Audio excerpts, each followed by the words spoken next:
What is up, everybody? Welcome to the channel. This is kind of my welcome to the channel video. Don't know if that's what it's called. It's what we're going to call it here. Start off with me. My name, Nick, or Nicholas, if you want to be technical on the birth certificate there. I'm 18, but thanks to my father, I have had extensive, training. I am very knowledgeable in the mechanical field of stuff, so I'm very just technically inclined, mechanically inclined, however you want to say it.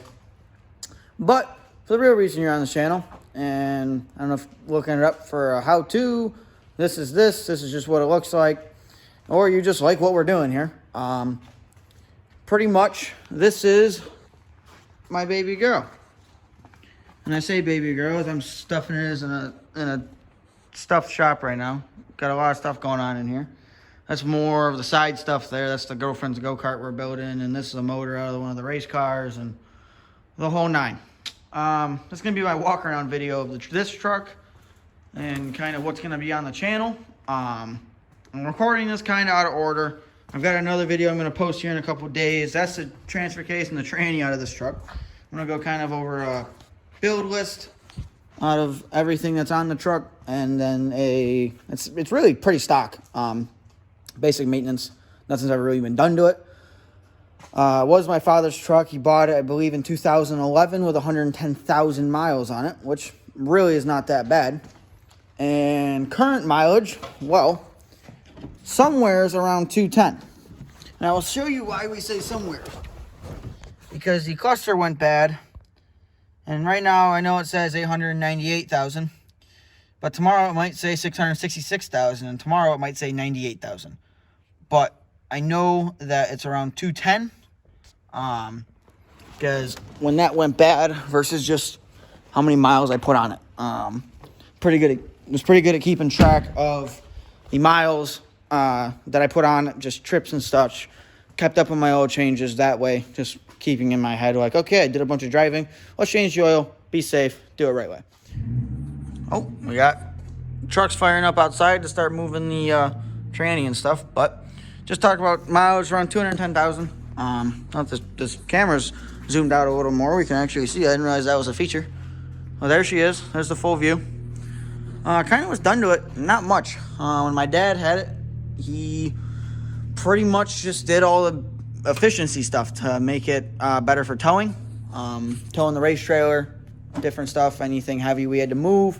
But mainly, he just did it for towing the race trailer. That's what this thing did for about 100,000 miles. Sounds like Brett's going to be coming in here in a minute.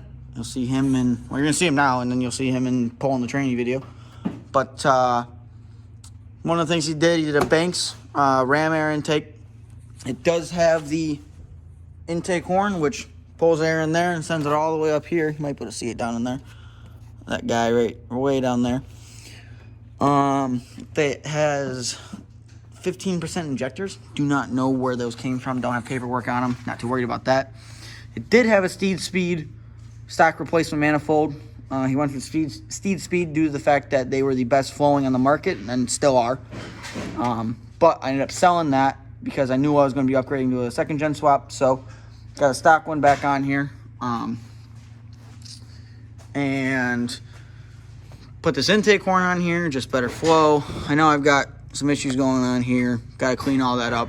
Might end up just replacing the batteries. But other than that, motor is stock. All right, so here we are underneath the truck. As you can see, how clean this thing is. Not really right now. Zoom out a little bit. Does have a front main leak, but engine's going to be getting replaced. Not that big of a deal. Well, not replaced, just a different one put in until this one gets built. All the steering gear is new right now. Well, it's new. Like I said, we'll have a mini side quest series on why all this is new in here. New ball joints, new right side rims and tires. Oh, kicking wood. So as you can see right now, like I said earlier, the transmission and transfer case are not in it. It's over there. Go over a quick build with this. It's a Garand triple disc torque converter. All Garand hard ports, Garand input shaft. I have a Sonax intermediate shaft going in it. That's why it's out, and I'm going to paint it while it's out just to prevent corrosion and make it look all pretty. It's got a guaranteed pan, all guaranteed parts in it. Stock transfer case. I don't really think you can upgrade those. Maybe put a billet shaft in it. It has a FAS. My dad put on here a FAS 95 gallon an hour. But in my quest for power, it now has a 220 on it.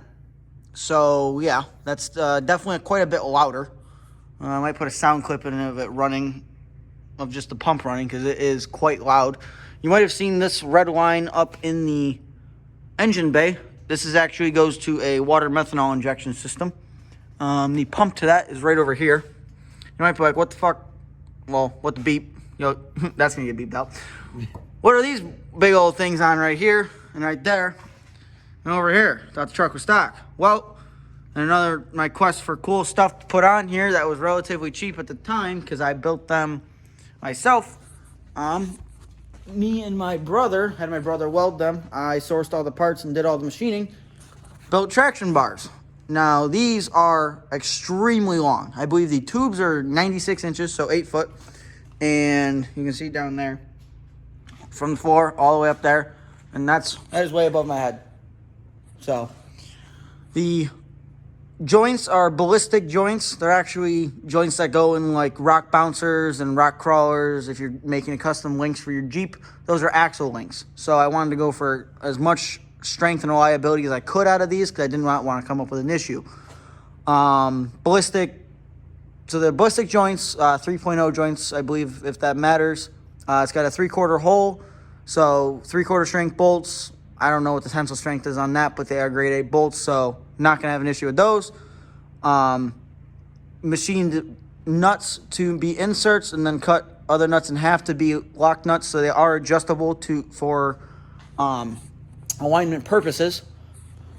What else is going on underneath here? More kicking, more wood. But as I said, this truck is exceptionally clean. I believe this truck originally came from Washington, was it? And purely drove or towed the guy's camper that he had. And when we got it back in 2011, being in New York, we do not drive it in the winter. There's more of that B&W Hydeball. I do have a Banks diff cover on it too. Just throw that in there. It's got Rancho shocks on it. I believe we got them at the time because that hurt. They had a lifetime warranty on them, and we've had good luck with them, so can't really complain. But like I was saying, us being in New York, we do not drive any of our trucks in the winter.